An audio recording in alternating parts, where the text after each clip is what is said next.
نحمده ونصلي ونسلم على رسوله الكريم اما بعد فاعوذ بالله السميع العليم من الشیطان الرجیم بسم اللہ الرحمن الرحیم۔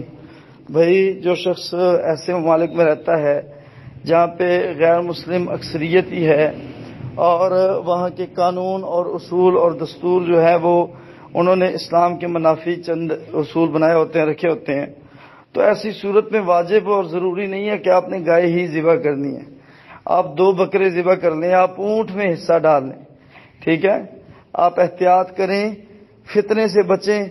آپ گائے ذبح کریں گے وہ بدلے میں آ کے جو ہے نقصان پہنچائیں گے، تو اس سے انسان دین سے متنفر ہوتا ہے۔ آپ نہ ہوں، دیکھنے والے ہو جائیں گے، اللہ نہ کرے۔ تو دین آسائش چاہتا ہے، لا یکلف اللہ نفسا الا وسعها۔ اسی طرح اللہ تعالیٰ نے فرمایا فاتقوا اللہ ما استطعتم، اتنا تقوی اختیار کرو جتنی آپ کے پاس استطاعت ہے۔ تو لہذا اس حساب سے انسان اپنے معاملات کو ڈیل کرے اور چلائے۔ بارک اللہ۔